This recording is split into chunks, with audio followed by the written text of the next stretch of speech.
ভাই কি হয়েছে ভাই? ভাই সকালবেলা দুটো কাম নিয়েছিলাম গো। দেন কি কাম করি? এই যে ভাই, এটা হইলো আমার মাইকা মেশিন, বুঝছেন? ওই যে 2 ইঞ্চি পাতি গুলো আছে না, ওটা দিয়ে খালি লাগাই দিবেন যাতে না ছুটে যায়।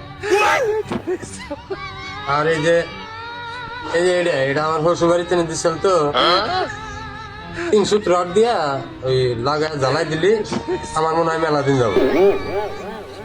আর এই যে এটা হ্যান স্যান্ডে ঘষা সুন্দর করে জ্বালাই মেলাই দিয়ে দিবেন যাতে না ছুটে যায়। এই 3টাই। ভাই এদিকে হন আছে, তুমি মনে হয় গরিব না? এই গরিব মুখে এমনি এই 3 জন কিনবে গেলে 400 করে হইলে তো 1200 টাকা হবে। আর না আপনার কাছে ঠিক করতে না আমার 2000 যাবো, এর থেকে বেশি যাবো না। তাহলে যে এটা তো মাইকা মানুষ, এটা দারুণ একটা জিনিস। আর এটা তো শ্বশুর বাড়িতে নিয়ে দিছে, এটা তো নষ্ট করে যাবো না, স্মৃতি হিসেবে রাখা। আর এটা মনে করে যে এটা চাচা ওষুধ দিছে। তাই জানেন আবার কিভাবে কনতে।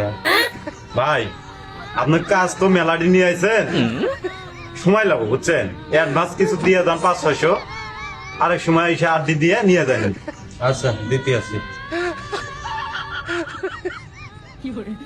তাহলে ভাই এই যে 500 হলে অ্যাডভান্স, আর এই 100 দিয়া চা নাস্তা করবেন, কিন্তু কাম আমার ওকে। আমাকে ওটা নিয়ে টেনশন করেন না, তাহলে সামনে আগামী শুক্রবারে আসেন। আচ্ছা তাহলে ব্যাগ খাইক নাকি? আচ্ছা বাইক চেক। এটি ঠিক হলে এই যে এটা ঠিক করুন। এটা কি হইছে? এটাই যে না পুরা গেছিল, এনে মাল দিলেন। নিম্নে এটা